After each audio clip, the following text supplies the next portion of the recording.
Welcome back to Bleav in Softball. I'm your host, Jenna Becerra, and as we all know, this past weekend was Mother's Day, and softball moms are super special. So we're back at it with the Mom Pod to wrap up the celebration. So reminders for ways to keep up with the show, follow us on Instagram and Twitter at Bleav in Softball. That's BLEAV. Subscribe to Bleav in Softball on YouTube and actually watch the episodes too. I promise it's epic. But with that, we will go ahead and go through today's order. First, we'll cover our bases. I'll hit you with some news and updates. Big stuff going on right now. It's that time of year. So I'm excited for that. Then we'll head into today's interview, which is a continuation of my conversation with one of my favorite guests ever, as you know, my mom, who, like so many others, has been a long-time softball mom. So in part one, you heard us talk about the role of a softball mom, all kinds of memories from rec ball all the way up to college, balancing it all, even some questionable fashion choices, just lots of good stuff. But in part two today, you'll hear more about being a mother-daughter duo, the relationship that she and the whole family has with sports, and what we Bleav makes a strong woman, and a whole lot more. So I'm excited for you to hear the rest of that conversation. And then as usual, we will wrap things up with the foul tip of the week, our new segment this season where we share tips to help us get better. All right, let's go. Covering our bases. I got to start with college softball, too. It is mayhem, y'all. Everyone was talking about Bedlam this last weekend. The showdown between Oklahoma and Oklahoma State was entertaining, to say the least. I mean, to see them kind of split. Oklahoma had only had that one loss to Georgia for the entire season, and you see that shakeup. Ultimately, yes, the Sooners did come out on top for the series, but just late season heroics, shakeups, that's the stuff that we live for, and it just gets us super excited for postseason. But before we get to the actual NCAA tournament, there's some other fun things to talk about. So first, full season as a program for Clemson was their first ACC regular season title. So no surprise there that John Rittman, my old coach at Stanford, got the Coach of the Year honors for that amazing effort. Like, that is crazy to think about. They just had that shortened season last year. They come back this year. They win it, right? And not only that, Player and Freshman of the Year was Valerie Cagle, who is an amazing two-way player that I have just loved watching all year long. And after these kind of regular season conference heroics that we've seen, now it's tournament time. So at the ACC tournament, there's Clemson, Florida State, and Duke, the 1, 2, 3 seed, respectively. And I'm excited because, you know, Coach Alameda, Lonnie Alameda, was Rittman's former assistant when they both coached at Stanford. So there's all these like relationships within the competition, within the rivalries that are so cool to see play out too. I mean, I'm a sucker for stories. We know this. And I think the reason I'm so interested in the tournaments is it's not something that I experienced as a player. We didn't have a Pac-12 tournament, and they still don't. And I remember asking Marissa Young, Duke's head coach, on the show when she came on about her thoughts on the tournaments. And she said, it's just nice because they don't get to play everybody in the regular conference season schedule. And it's nice that you actually get to see more of the teams that are a part of that conference with you. But I also think, in my opinion, the regular season and then having a tournament with high stakes, those are really two different things, totally different. It's one thing to win the series in a weekend and kind of stack those, but how do you perform when it's all on the line at the end? And what a perfect way to transition into the postseason tournament environment for the NCAA tournament too, right? Like, it's such a great segue. So then on top of the ACC, there's also the SEC tournament, which is going to be good. So there's Florida, Arkansas, and Alabama as the 1, 2, 3 seed, respectively. And remember, we talked about Arkansas, first conference title in the regular season ever as a program. It's amazing to see that kind of mix up there at the top. And I mentioned with Clemson being there for the ACC, think about Duke too. They've only existed for a few years. Like, I love to see those types of teams mixing in with these like consistent longtime powerhouses in both of these conferences. So I'm just really excited for that. And then, of course, we've been seeing some senior days. Like, this past weekend have been the last official home games. I mean, a lot of these players may end up being at home again if they host postseason weekends for regionals, super regionals, et cetera. But last weekend, this weekend, it's senior days. And there's just something different. It's weird. It's like it's your last time and but you feel like you're at home at the same time. And so I think there's a special kind of bubble or glow around that experience. So lots going on in college. And something that's college related, but talking about the next level too, is just following up from last week's episode. Athletes Unlimited had their college draft this week. They did announce the 12 seniors invited to join the league. And hopefully you saw it. There was over 800 people tuned in on Facebook Live. It was actually really similar to the drafts that they had weekly during the season back in the fall. But anyway, I won't hold you in suspense any longer. The number one pick is, drumroll please, Rachel Garcia. I mean, come on, obviously. And it wasn't necessarily, they came out and said later too, this was all decided by the player executive committee. It wasn't in a particular order, like these players weren't ranked, but regardless, I just feel like you have to say Rachel Garcia's name first, right? Like that's just the way you do it. But there were also 5 total from the Pac-12. There was UW's Sis Bates, who was named 12th out of the 12. So there was like so much suspense happening. And she was actually at practice when she found out, right? And they're kind of like going in the dugout trying to peek and check like, hey, what's the status, But she rounded things out. There was also 3 from Arizona alone. Deja Molipola, Jessie Harper, and Alyssa Denham. So lots of representation totally from the Pac-12. Not a surprise, considering how great the teams are this year. But more pitchers also. Minnesota's Amber Pfizer, OU's G. Juarez, Oklahoma State's Carrie Eberle.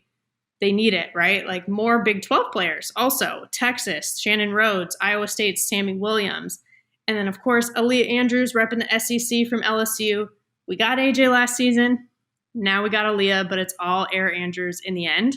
And I know that AJ had said when she came on the show recently that it's really about guides over goals. But honestly, Aaliyah seems to be following in her footsteps pretty closely. So we'll see if she still feels that way later on. But then lastly, the Raging Cajun, Sierra Bryant, is repping the Sun Belt. And she's actually the only non-Power 5 player that was a part of this draft. And like I said, how they did it is the player executive committee actually selected the group together. And they did a ton of coach interviews, research, like a ton of work that led up to this. And they all talked about just how difficult it was to only choose 12 out of this entire class.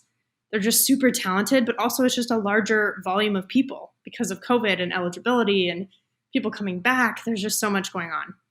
But I also love to see the newest PEC member was Tori Vidalis, our friend of the show. And she hosted with Gwen Svekis, Victoria Hayward, Jasmine Jackson, Haley Wagner in the squad. And we had those other presenters we mentioned, like the reigning champ, Kat Osterman. We talked about this last week. The highlight, though, I would say, just in terms of crossover and growth and something that was just unique and cool, was having Kim Ng, the first female GM in Major League Baseball for the Marlins. Like, that's just really cool. You guys know I want to see more crossover with the MLB. I think it's awesome. Then plenty of other amazing people, too, that we've mentioned multiple times on this show. And I have to specifically shout out Amanda Scarborough because it was actually her birthday on Monday when they did this. I think she was spending it as she would want to spend it, right? Like doing softball, but still just pretty fun, pretty cool. So my thoughts overall is, like I said, Pac-12 well represented. The ACC is actually the only Power 5 conference not represented. And I think that that's going to change. And that's just represented within the draftees. That's going to change. We talked about how much talent is there. It's going to happen. I'm really glad they got more pitchers. There was such an explosive offense last year. They need it. They need depth in pitching based on what happened last year. And these pitchers are amazing, but the hitting has just come so far along. So I'm excited to see them get more. And then really, I would just say more as a sort of observation. It was really more of an announcement than a live draft. I mean, these were predetermined who was going to be announced. So the real win in this situation is that these young women got to hear their names called to play a professional sport. That's the big thing. The NPF had a draft day in the past, right? But it wasn't necessarily a consistent thing every single year for fans and draftees to tune into and have that experience. This is a dream that's realized, and I want that to be normalized and celebrated for women. And with that, speaking of celebrating women, the Canadian Olympic team was officially named for Tokyo. So we've talked about this a little bit, but just as a reminder, unlike Team USA, who named their Olympic roster in late 2019 and has just stuck with it ever since, Some other teams still hadn't locked in the 15 women that would represent their country. Canada was one of them, but they have finally shared who will wear the maple leaf this summer. And the two that I have to call out specifically are former guests of this show, Danielle Laurie and Victoria Hayward. They're both UW alums, but it's Danielle's second games. But for Vic, it'll be her first. They've played together for years. They're close friends, and they've both worked their asses off to get here. I mean, Danielle came on the show talking about how hard it is being a mother of two coming out of retirement. But that she just wants a medal and to compete with this group, especially some of her long time teammates like Jen Salling and Kaylee Rafter, so freaking bad that she's going to push through it, even after the postponement from last year. It's just the ultimate inspiration to keep going. And then there's Vic, who has been just dedicating herself to growing the game, period, in multiple ways. Training with and serving as a captain for Team Canada, medaling and coming in third with Athletes Unlimited in the inaugural season last year, and leading the player executive committee. Like, I just get chills thinking about how they've been putting in the work, both as athletes, but also as leaders. And just, after 13 years of waiting for softball, we are back.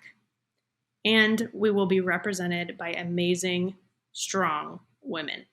I'm fired up. Like, I cannot wait for this. But speaking of strong women, we know mothers and daughters have a very unique bond. And coming off of Mother's Day, we're finishing that conversation I had with my softball mom, spilling all the deets about this. So we left off part one after talking about how softball affected our family while I was playing. And now we're going to hear more about how it's developed over time in our lives. So let's check it out. Obviously, Dad was a baseball guy. And again, anyone who listened to that or knows us knows his sort of background in loving the sport before me. But for you, it's like, what was your background in sports? Like, I've asked you this before and we've talked about it a little bit. But like when you were growing up, I know you said you like to play a lot. Oh, I love to play any kind of sport, but I was never in any organized sports growing up.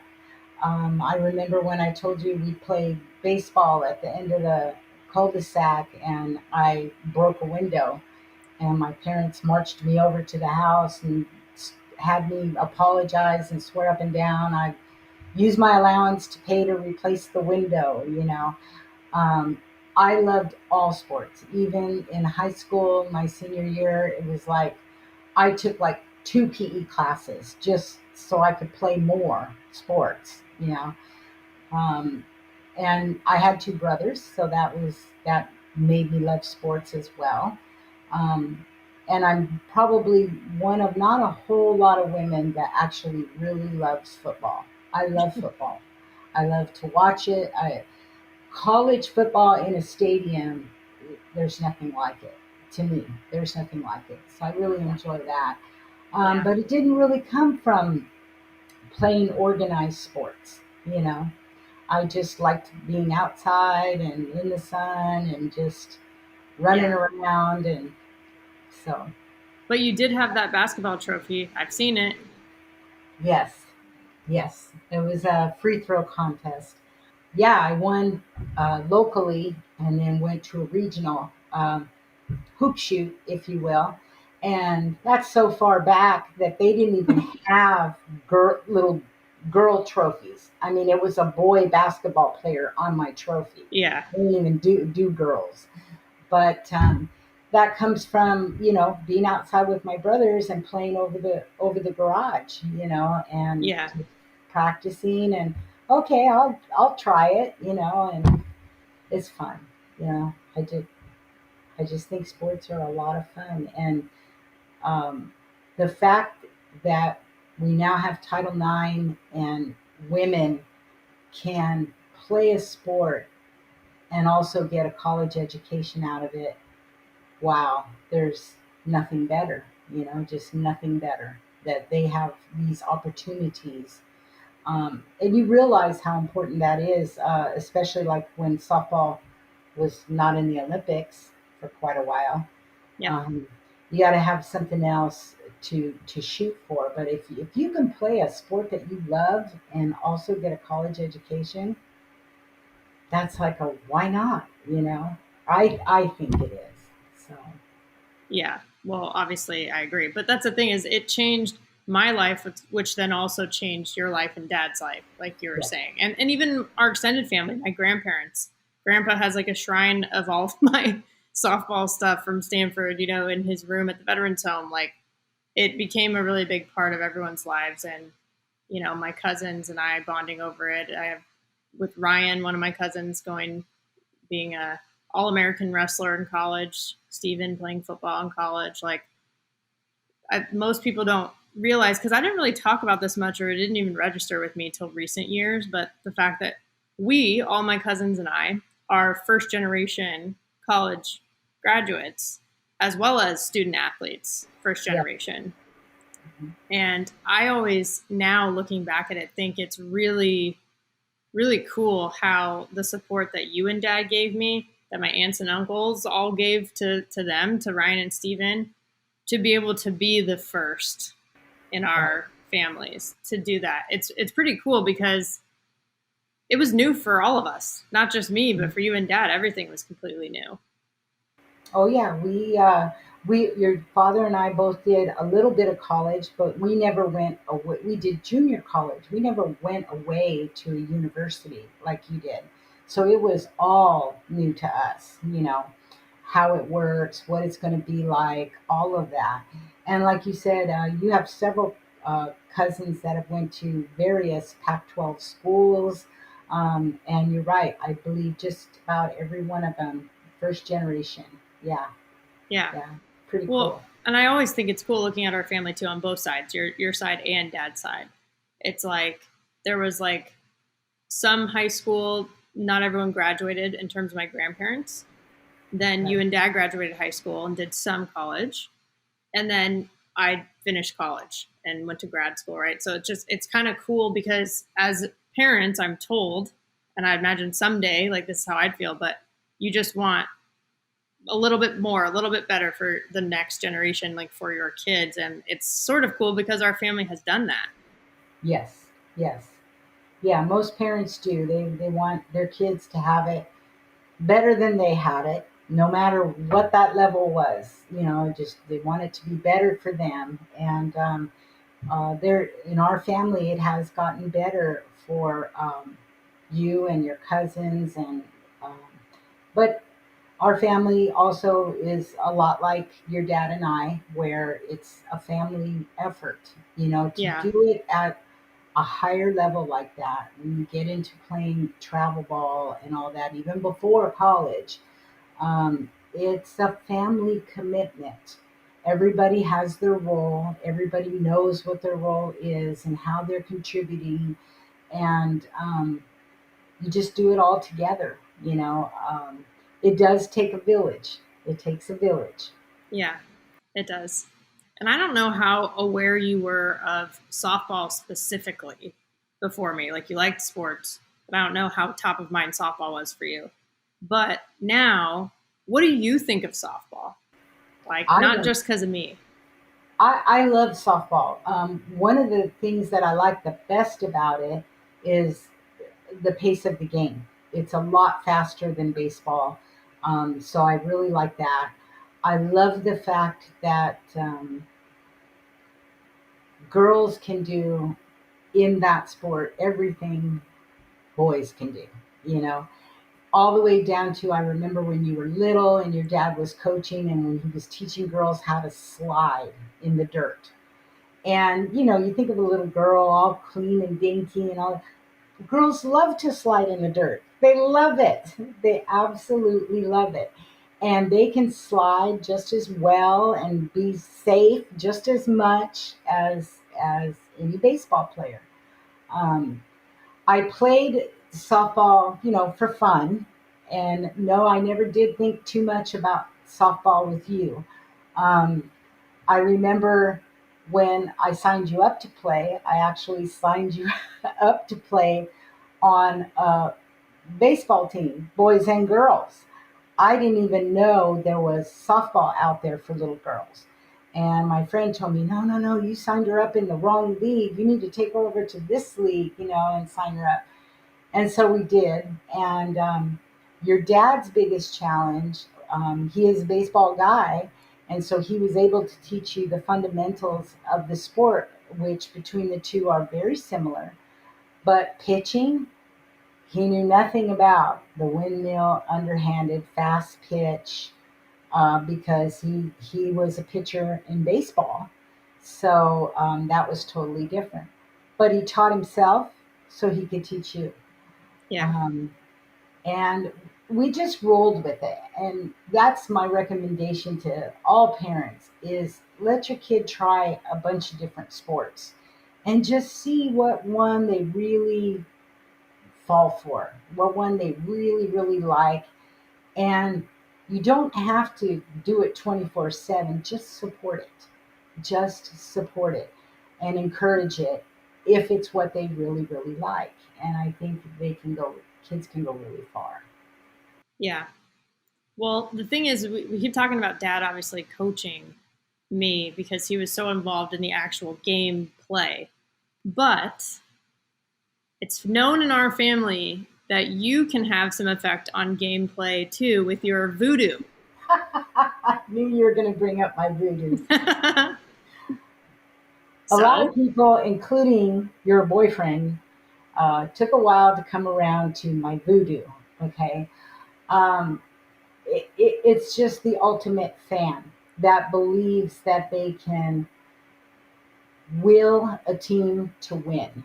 Um, but you have to really believe it. It's not a faking thing or anything. But I've willed teams to win many times. You playing, if I really wanted you to get a hit, I would always do stuff like this, like keep your eye on the ball. yeah, like Robert De Niro in Meet the Mhm. Parents. Yeah. Yes, I didn't go like this. I just did this, but it caught on.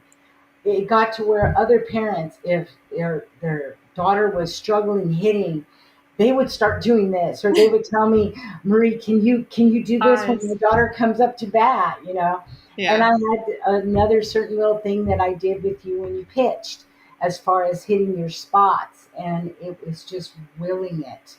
Um, and I do that for my favorite sports teams. I do that with Stanford football. I do it with Stanford basketball. I do it with any team that I'm really into. But the voodoo only works if you're kind of in it for the whole game. You can't Yeah. come in like the last period or the quarter and think, okay, I'm going to put up a bunch of voodoo and it's going to make a Yeah. difference. It doesn't quite work like that. Even though yeah, Sam would act like, no, that's not it. Like, come on, it's not about what your mom does. It's the hard work that these teams do all week. But then it'll be like everything's on the line at the end of the game. And he's like, did you text your mom? We need her. We need her voodoo. Did you text her? I'm like, okay, I'll text her. You know, but yeah, I mean, I remember you saying sometimes, like, even for my teams too, like if we were behind and it was not looking great for us, dad would kind of be like, oh, well, that's it. And you'd be like, no, no, it's not over yet. And then we'd end up winning. Yeah.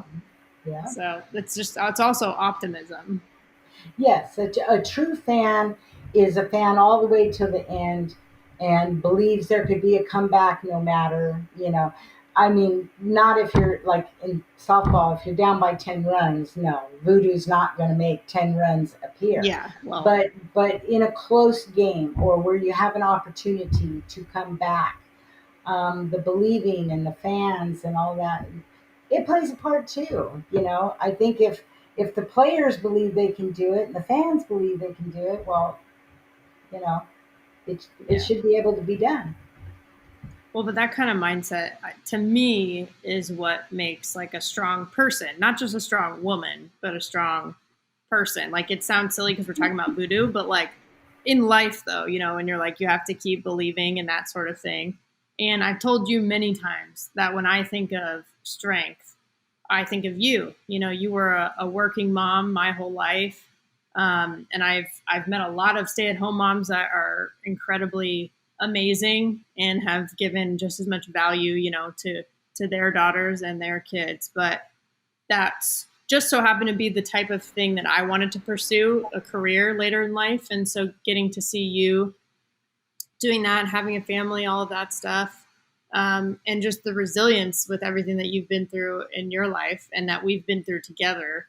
I think of I think of you when you think of strong women. What do you think of? I think of you. That's amazing because you think of me and I actually think of you. Um, uh, I think a strong woman, there's not this big secret recipe to it. It's just a matter of tenacity, sticking with it, believing, and just, you fall off the horse, you get back on. That's where strength comes from, and you move forward. Everything always keeps going forward. It's not going to go backward, you know. So, and you have to, as your father says, in sports, you have to make the adjustments in life Yeah. to the different things that you're dealt. And a lot of times there's a reason for it. You may not know what it is at the time, but there's usually a reason for it. You're being led a certain direction for a purpose. Yeah. So, but thank you Yeah. for that compliment. Well, thank you for that compliment. You'd think we planned it. I know, I know, right? Yeah. So now we can both have a little pep in our step after this. Little strut in our stride. Yeah, exactly. Well, in my softball days, and I would, that can include what I'm doing now, like with broadcasting and stuff too, if you want, just whatever you think. It's like, what do you feel like? It doesn't have to be the best moment, but just a moment that sticks out to you or a memory, whether it's your favorite, the funniest, the most significant, whatever. But like, what kind of sticks out to you from our time in this softball world? Um, you'd have to almost break it into pieces because there's favorite plays, there's favorite memories of things that we did on a softball trip that were more family oriented. You had one birthday, and we were playing in Colorado, and I set it up so that you could go horseback riding, and had your cake where it was a softball field, and then there was pictures of you horseback riding. You'd never been horseback riding, so Yeah. that's a favorite memory of mine because we celebrated, and it was around softball. There's tons of funny ones, like when the rainstorm opened up at the rodeo place where they were having opening ceremonies, and the girls were throwing their cleats in the trash because they were all wet and covered in manure. And Yep. um, there's tons of stories, tons of history. um, a lot really, really pleasant, some not so pleasant like that. Great plays. You had your consecutive game grand slams in your senior season. That's a great play that will always stick out to me. Um, but I think my favorite was when you were playing travel ball in Huntington Beach, and you guys were playing the Batbusters, and there were a lot of college scouts there. It was a close game. Everybody, the other games had ended, and everybody kind of started moving in to watch that game because it was so close. And you had a really hard ball hit to you at short, and you didn't have time to get up and throw it, so you threw it from your knees and you got the girl out. That's probably my favorite play. And then when you got, a letter from Princeton saying, "Hey, we were there. We saw you make that play from your knees." I mean, you, as a parent, and because I didn't have the opportunity to go to a university like you did, you can't even imagine that high. It's off the charts. Your mind just can't even absorb it. But it was, I mean, the whole crowd going, "Oh, wow," and stuff like that. So there's a lot of different things, that are favorites. That's just a few, personal. terrible, athletic, you know. Well, it's kind of just the stories, I guess, like you're saying, or the big, yeah. Some of them are like turning points like that. I remember that play very vividly too, and getting the letter and all that stuff afterwards, and it was just exciting at the time because I think it's some of the stuff you said too. It's like when my efforts or our efforts as a family would kind of come to fruition. Those are like some favorite memories. Like that play was like a lot of hard work that I'd put in with dad, actually, practicing to be able to make plays like that. Or like my birthday in Colorado when I was like 11 or 12 that you're talking about when we went horseback riding. It's like we put a lot of effort in as a family to do those kinds of things too, and it got to come to fruition. So it's like those are kind of the best times. I think I agree with you there. Yeah. So I know you mentioned some already, obviously, but do you have any more advice to moms of softball players or just moms of athletic daughters in general? Oh, let's see. Well, I think the balance is probably the most important, which we already, discussed at length. But with the dads, especially the coach dads, moms can always bring in the balance and remember that this is a little girl that's learning how to play a sport, or even when she gets much older, she's a young lady that's learning how to play the sport. And um, try to stay away from being so competitive. Let them be the ones to be competitive on the field. You can love the game and all of that, but there is a point where you can push too hard, and I have seen some girls throughout your softball career that quit playing just because mom or dad, and don't think it's only dads. That I can think of one in particular that it was actually the mom and a couple other moms that were just very, very hard on their kids while they were playing the sport, and Yeah. they just started to not want to play anymore. So we as parents need to be very aware of that. And um, because moms have the softer side, they can be strong and still have the softer side. They have the opportunity to step in, and they know when to soften it a bit. Yeah. So don't be afraid to use it as a mom. Yeah. Well, and I think for me, the family dynamic that we had happened to be that dad was the coach and you were my mom and the support. But for other families, it might be the opposite. The mom could be the coach. Like maybe that's who happened to play sports or play softball or whatever. Right. And the dad's more of the support. So we're talking like ours was a quote unquote more stereotypical, I guess, or more typical setup. But any setup you have, this stuff still applies. Yes, it really does. It really does. And sometimes it can even be both parents. They're both Yeah. very competitive. Maybe they both played sports and played in college, and they just get so caught up into it that it goes a little too far. Yeah. If you want a kid to love a sport, the sport can't be their whole life. They Yeah. have to have a well-rounded life Yeah. to love it. Yeah. Well, thanks for helping me do that, Mom. Oh, you're very welcome, sweetie. Do I get to Well, do Safer Out? Do you have yes, you Safer Out? do. All right. Yes, I was I just about love to Safer Out. see. Maybe you have caught up on listening to the other episodes.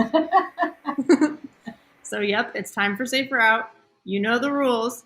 Basically, I'll bring something up, and if you like it or you agree with it, you call it safe. If you don't like it or you don't agree with it, you'll call it out. Okay. Sound good? Yep. I'm Okay. ready. First one is sunflower seeds. Safer out. I say out. Really? Yes. Because I think that even chewing gum for me is out. You're running around, you're playing a sport. I know a lot of people do it and they can chew gum and walk at the same time and all that, but there's always the choking issue, whether it's little kids, adults, whatever. Okay, So, but and you're they're very talking, messy in the dugout. yeah, but you're talking about having them while playing Right, specifically. Okay, but right. like in general, other than that, like just to have them in the stands.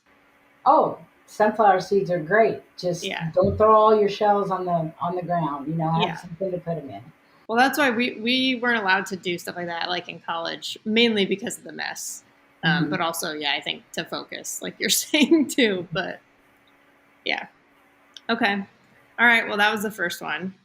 So, second one is tournaments with more than 3 games in a day. Safe or out? Travel ball tournaments. Travel ball tournaments.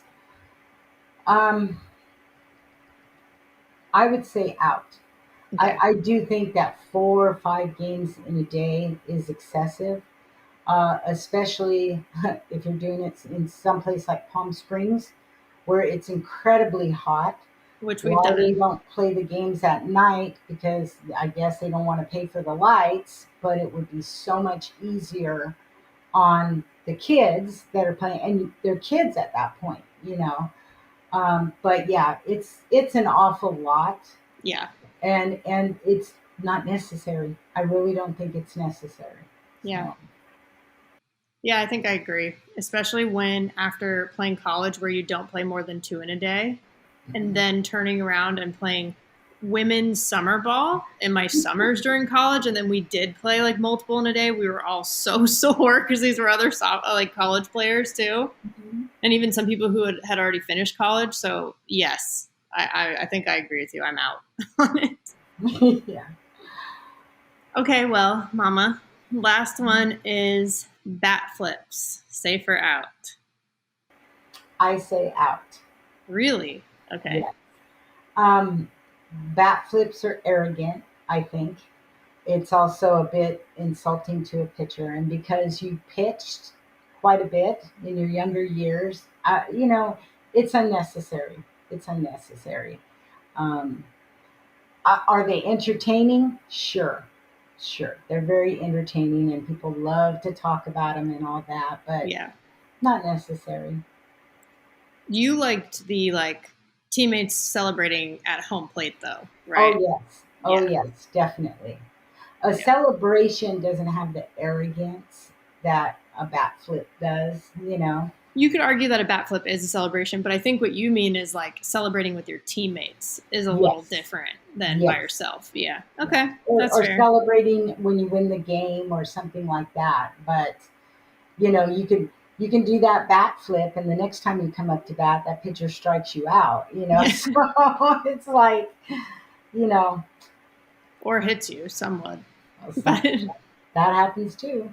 yeah, I Uh, had a feeling you'd be a little more old school, but I don't think I'd ever actually asked you that before. right. So, okay. All right, Mom. Well, you basically got three outs, so I guess you're good on defense. Yes, and well, that's where you got it from. See, you're great See? on defense. It was all you, not Dad. Okay, Mama. Well, thank you for doing this and happy Mother's Day. I'm glad Thank that we were you. able to.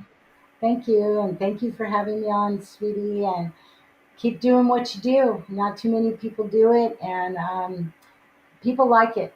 It's great to talk about the game and get it out there and just keep growing it, keep Yeah. contributing. Thanks, Mama. You're welcome, sweetie. I said it last week, and I'll say it again. I love my mom. She's one of the most important people in my life, not just for things that she's done for me and for our family, but for what she's taught us.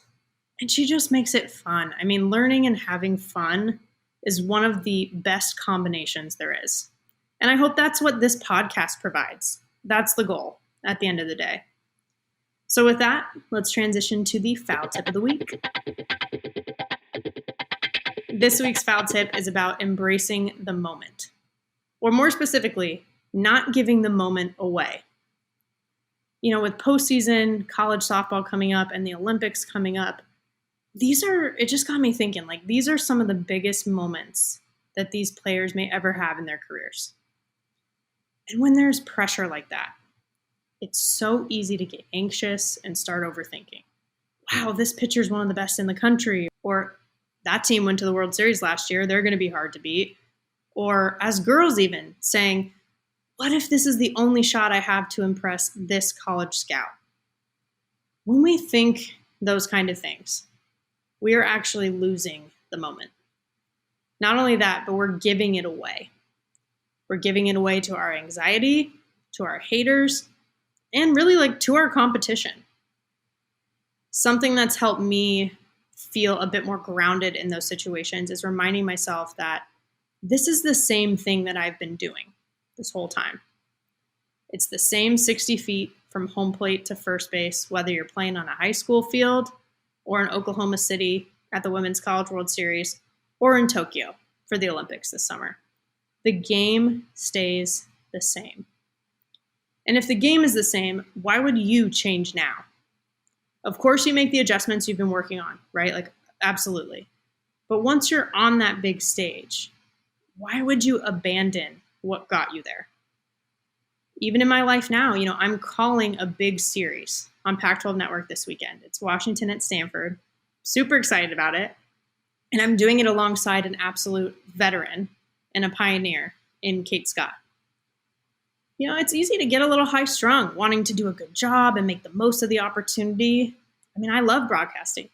I care so much. And it's good to care, but sometimes we can squeeze an opportunity so hard that we break it rather than enjoying it while we're in it. And I've called countless games at Stanford over these last years, right? It's my alma mater. Been there a million times. It's the same field, same press box, same home team, same conference. I just have to be me and play to my strengths. I've worked hard. Just let me soak up every second I'm able to, just enjoying it and learning as much as I can. At the end of the day, that's going to help me do a better job than overthinking what adjective I should use to describe a player or something silly, right? It leads to better performance, and it's actually a better experience too. But we can't put so much weight on our shoulders that we hold ourselves back. We have to allow ourselves to rise in that moment. So that's it. Don't give the moment away. That's the foul tip of the week. You've been listening to Bleav in Softball, presented by Bet Online. The show is available anywhere you get your podcasts, Apple, Spotify, and wherever else you listen, including Bleav.com. You can also watch the videos on YouTube. It's great. Hit that subscribe button, rate the show, write a review, share the episodes. Follow us on Twitter and Instagram at Bleav in Softball. Again, BLEAV. You can always reach out to me on Twitter at Jenna Becerra01 and Instagram at Jenna Becerra as well. As always, thank you for tuning in and catch you soon.